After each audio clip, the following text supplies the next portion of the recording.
Bapak dan Ibu, kalau kita mencermati soal korupsi, soal OTT yang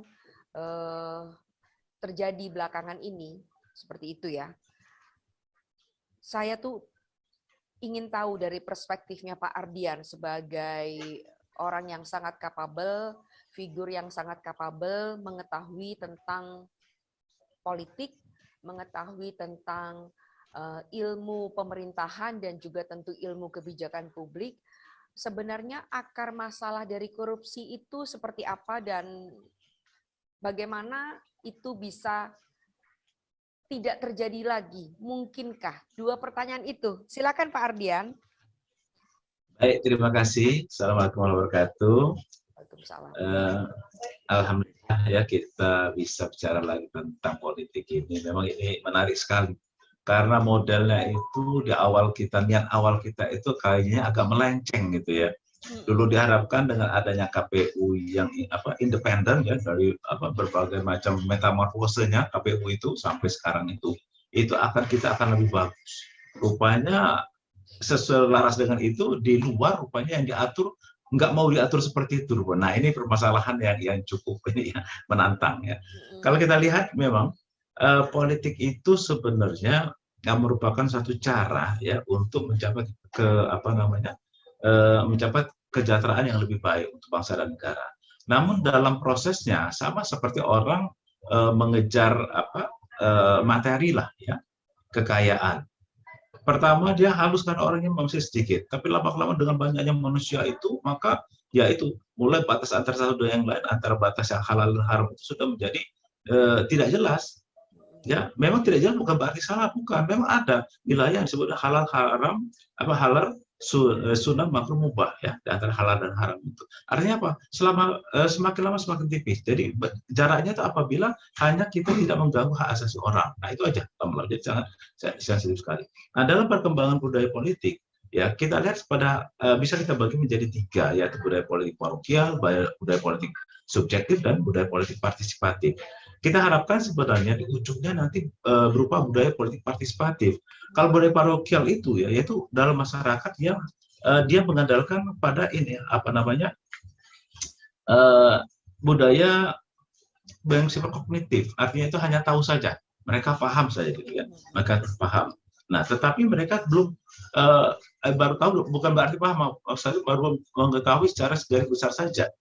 Oh ini untuk memilih si A, untuk memilih si B, nah gitu ya. Nah kemudian budaya politik kedua adalah budaya politik subjektif, yaitu yang dalam masyarakat sikap dan orientasi politiknya itu didominasi oleh karakteristik yang bersifat afektif. Jadi dia memahami, dia bisa membedakan mana partai A, mana partai B, A itu arahnya mau kemana, ideologinya apa gitu ya.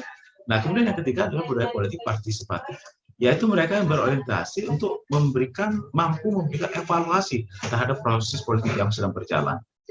Nah, hal ini terjadi dikarenakan ada beberapa latar politik ya yang merupakan atau tidak terlepas daripada kemampuan berpikir dari suatu bangsa atau peradabannya.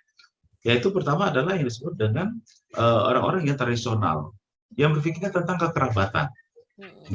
Ya siapa yang menang itu adalah kerabatnya saja, kawannya saya, pokoknya baik tidak baik itu adalah saudaraku. Nah itu yang kemudian budaya politik yang mengarah kepada program, yang melihat programnya. Nah yang kacau itu adalah budaya politik yang kadang oke. Nah inilah yang suka masuknya money politik itu. Nah jadi lingkungan internal dan eksternal itu sangat mempengaruhi sekali. Nah, namun seperti yang terjadi di Indonesia sekarang itu tadi awalnya kita fokus kepada bagaimana meningkatkan peradaban kita, terutama untuk mendapatkan pemimpin yang baik. Namun dengan adanya saingan yang begitu semakin keras ya, nah masuklah orang-orang yang wilayah-wilayah yang sunnah makruh mubah tadi, yang tanpa ilmu ya menghalalkan cara. Jadi membedakan. Pada dasarnya kan dia kan harus memperhatikan manusia itu. Pertama dia mempunyai etika sosial, ya. Etika sosial itu etika yang berkaitan antara manusia dan manusia yang lain. Nah, inti etika sosial itu adalah etika organisasi. Karena kita itu ikut di beberapa kelompok-kelompok manusia, ya, sebagai murid sekolah, sebagai warga negara dan sebagainya. Nah, inti daripada etika organisasi itu adalah etika profesi, yaitu yang berkaitan dengan ilmu pengetahuan, keterampilan, kemampuan yang berasal kepada pengetahuan. Jadi ilmu yang kita peroleh sehingga peradaban kita kualitasnya meningkat. Nah, begitu. Nah, yang paling inti itu adalah etika moral. Ini orang lupa bahwa apa yang kita sampaikan, apa yang tercermin, terbuka pada perilaku kita, itu adalah cermin daripada integritas kita. Itu orang yang lupa. Sehingga muncullah istilah-istilah kaki lima yang mengatakan bahwa politik itu cair, politik itu